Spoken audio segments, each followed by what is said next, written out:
Perkenalkan, nama saya Mulyana Serini dengan NIM 235118880 PA21846. Saya akan menjelaskan mengenai masalah jaringan antrian.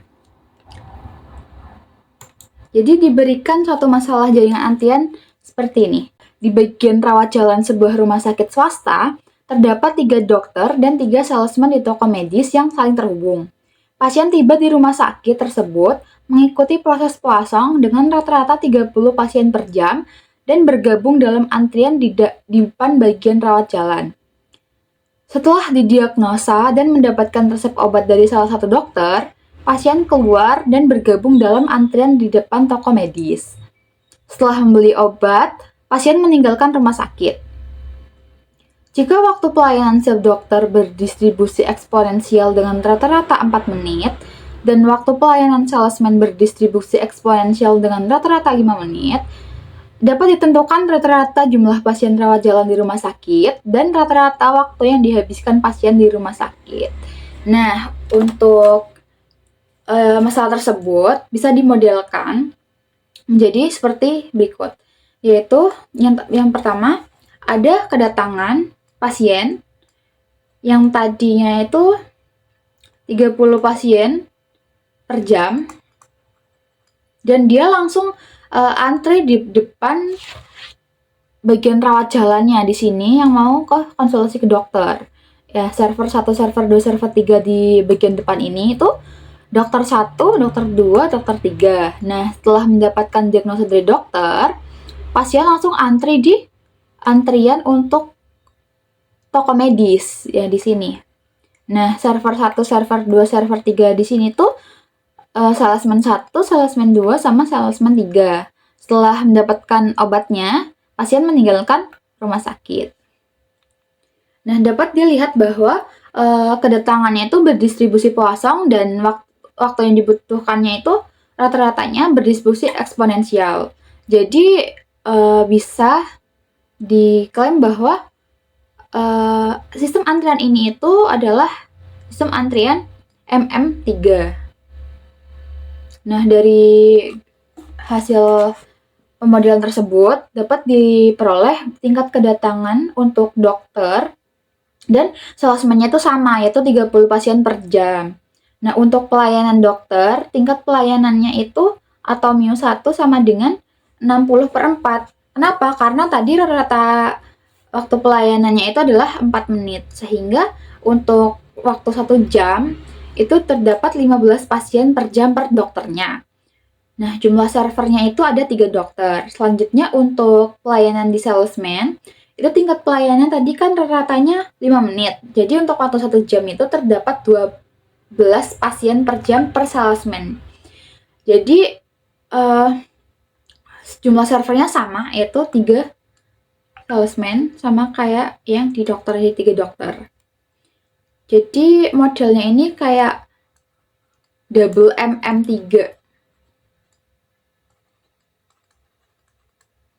Yang sebelah sini sama sebelah sini. Tuh.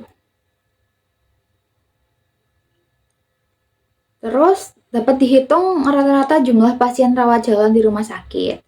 Nah, untuk di bagian rawat jalan yang mau ke dokter atau mau antri di dokter, diperoleh utilitas atau rho 1-nya itu rumusnya lambda 1 per S1 kalikan μ1. S1-nya tadi kan 3, μ1-nya 15. Jadi S1 kali μ1-nya 45. Jadi utilitasnya itu 30 per 45 atau sama dengan 2 per 3.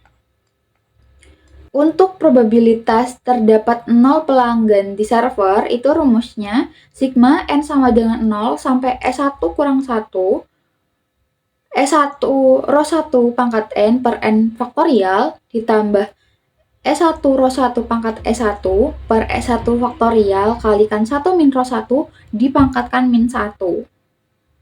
Nah, diperoleh S1 min 1 itu kan 3 min 1 sama dengan 2. Jadi N-nya itu dari 0 sampai 2. Nah, ini jadi 2 pangkat N per N faktorial ditambah 2 pangkat 3 per 3 faktorial kalikan 1 per 3.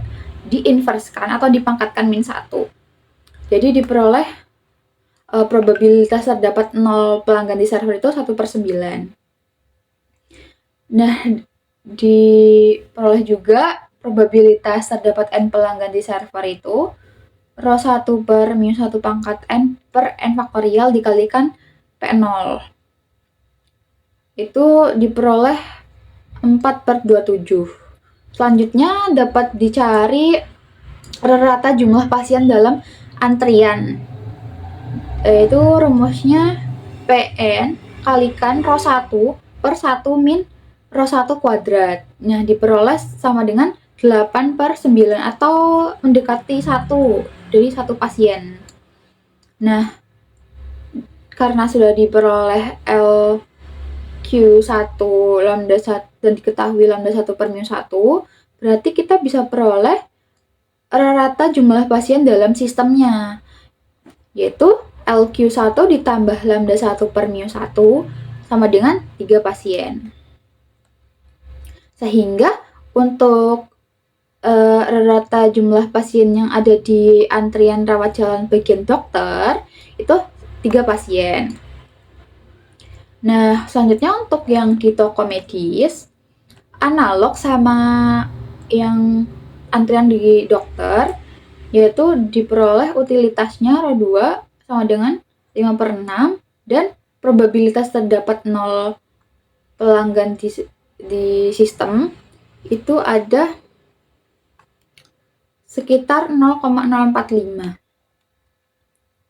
Nah, untuk PN-nya sekitar 0,117.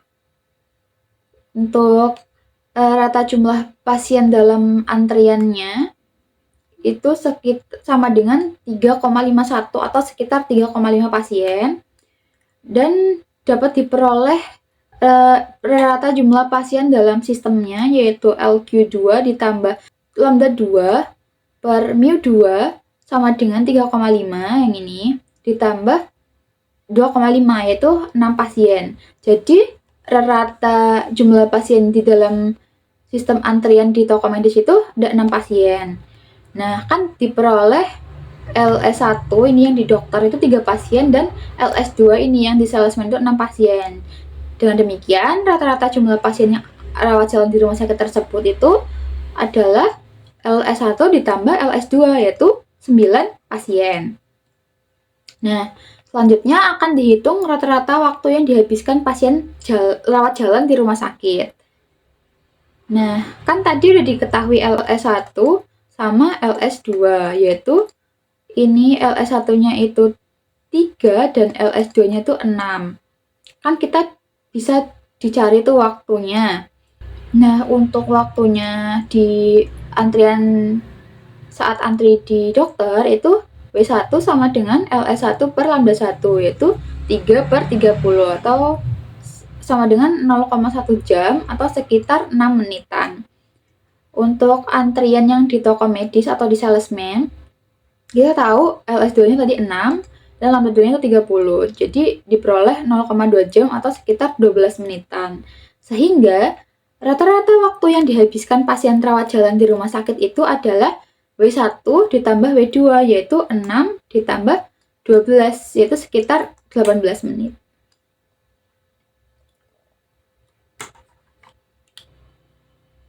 Oke, selanjutnya akan direview sebuah jurnal. Jadi dari paper ini atau dari jurnal ini tuh diperoleh ada model antrian kebijakan N dengan server yang tidak stabil seperti berikut. Nah, untuk alurnya ini itu di sini ada kedatangan, terus servernya akan tetap berada dalam keadaan non-aktif hingga terkumpul N paket data atau pelanggan yang menunggu untuk dilayani. Pemancar akan segera langsung dinyalakan begitu paket ke N-nya tiba, dan layanan bersifat menyeluruh terhadap setiap paket yang menunggu transmisi dimulai atau keadaan sibuk ya yang ini. Terus selama berada dalam keadaan sibuk, servernya bisa down atau rusak dan akan segera diperbaiki. Nah, setelah diperbaiki, dia akan kembali ke server dan melanjutkan transmisi. Nah, begitu pun selanjutnya. Kalau misalnya belum memenuhi N pelanggan, dia akan tetap menunggu di sini. Nah, pemodelan ini tuh dibagi menjadi 3 keadaan, yaitu yang pertama ada keadaan siaga atau idle state, yaitu ketika terdapat N atau lebih paket data yang menunggu untuk didistribusikan, sementara server radio itu dalam keadaan yang non-aktif atau off. Paket data itu akan dilayani ketika servernya aktif kan, berarti dia akan nunggu sampai N. Nah, yang kedua itu saat keadaan sibuk atau busy state. Ketika radionya itu berada dalam keadaan yang on, dan terjadilah proses transmisi paket data, terlepas dari jumlah paket yang masih menunggu untuk dikirim. Nah, selanjutnya yang ketiga itu ada keadaan rusak atau down state, yaitu ketika layanan data itu terganggu akibat kerusakan yang telah terjadi saat servernya itu sibuk, terlepas dari jumlah paket data yang menunggu untuk dikirim. Nah, dari model tersebut dapat dibentuk diagram set seperti berikut. Nah, diagram setnya juga terdiri dari 3 bagian, yaitu yang vacation, terus busy, sama down atau intermediate require. Untuk lebih detailnya, itu seperti berikut di proses vacation. Di proses vacation itu terjadi kedatangan berupa lambda dari di 0,k dengan k-nya itu lebih besar sama dengan 0 dan kurang dari sama dengan n-1. Nah, pada 0,0 juga terjadi kedatangan berupa mu dari berupa selesainya proses dari 1,1. Nah, untuk di 0,n-1 ini ada lambda menuju 1,n, yaitu ketika telah terpenuhi ada n pelanggan, maka sistemnya dinyalakan, jadi ke proses busy. Nah, untuk yang proses busy ini atau sistemnya lagi sedang busy, pada proses ini tuh terjadi kedatangan berupa lambda di 1,k dengan k-nya itu lebih besar sama dengan 1 dan kurang dari sama dengan tak hingga. Nah, pada 1,n ini tadi kan terjadi kedatangan juga dari 0,n-1, yaitu ketika servernya mulai dinyalakan ya.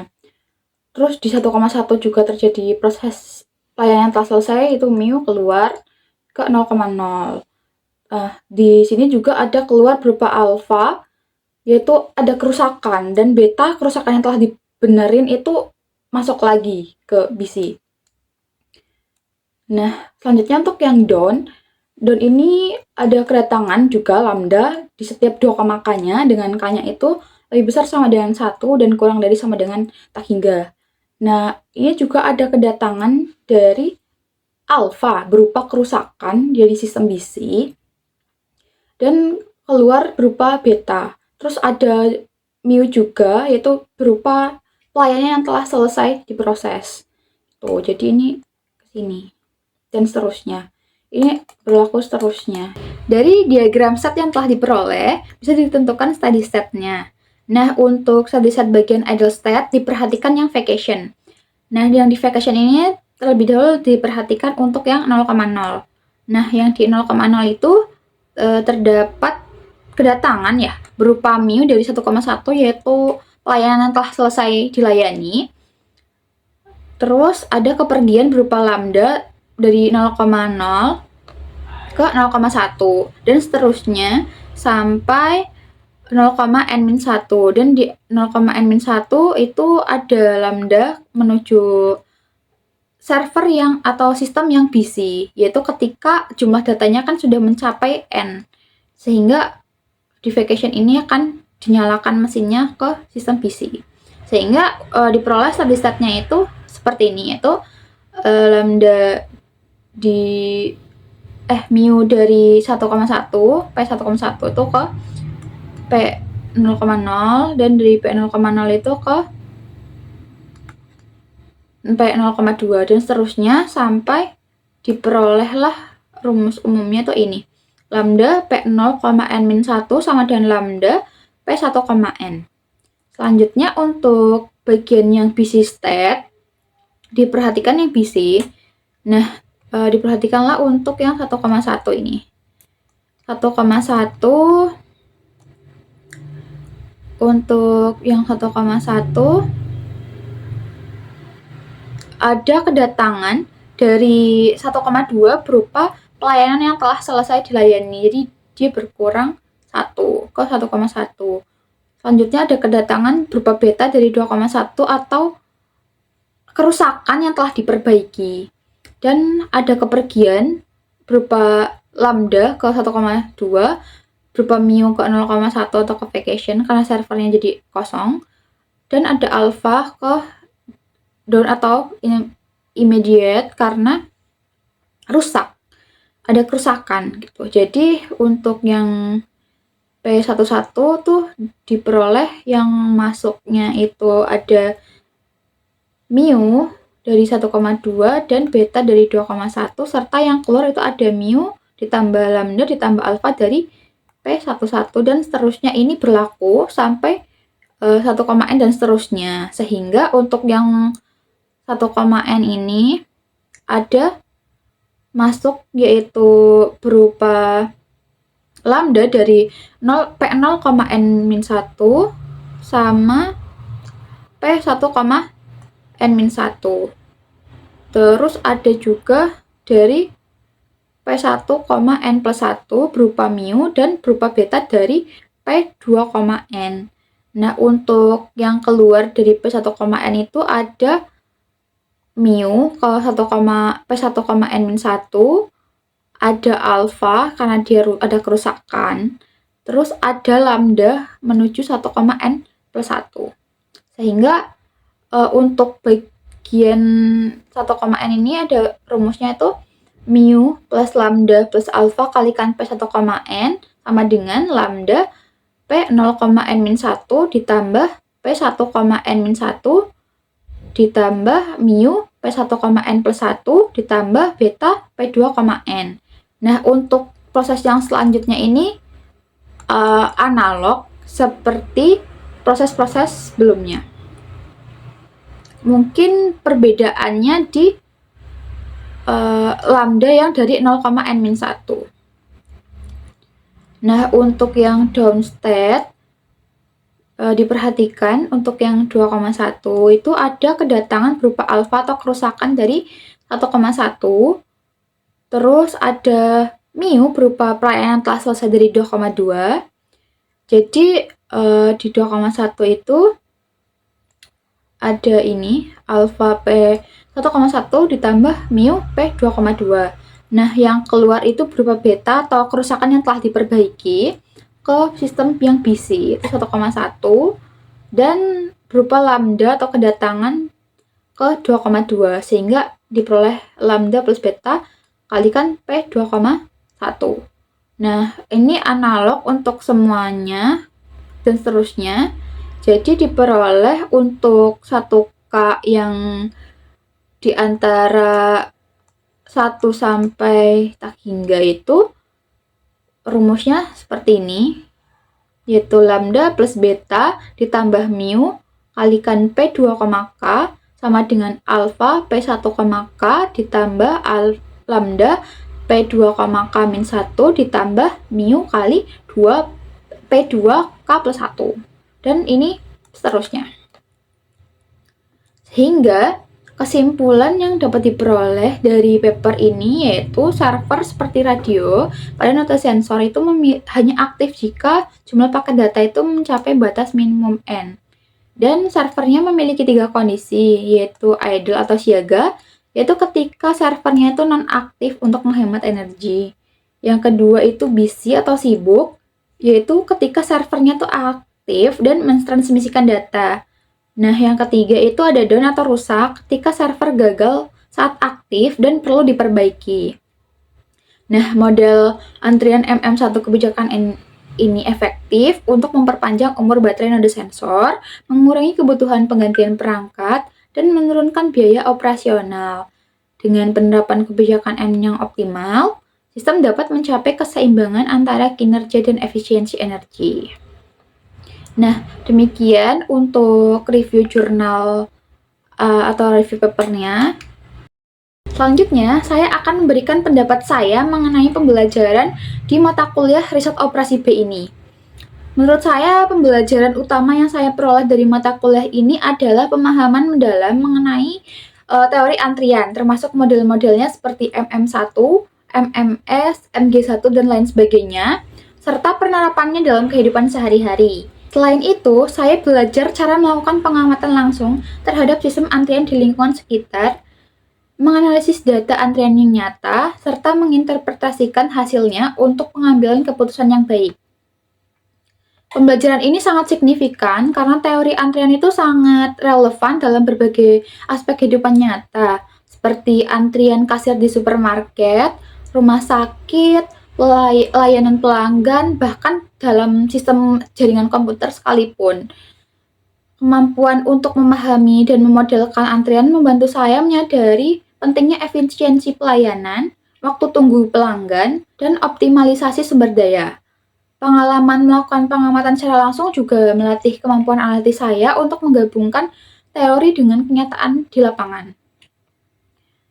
Pembelajaran ini akan berdampak positif pada studi saya karena saya menjadi lebih kritis dan dalam menganalisis sistem pelayan di sekitar saya, serta lebih terampil dalam menggunakan pendekatan kuantitatif untuk memecahkan masalah yang nyata.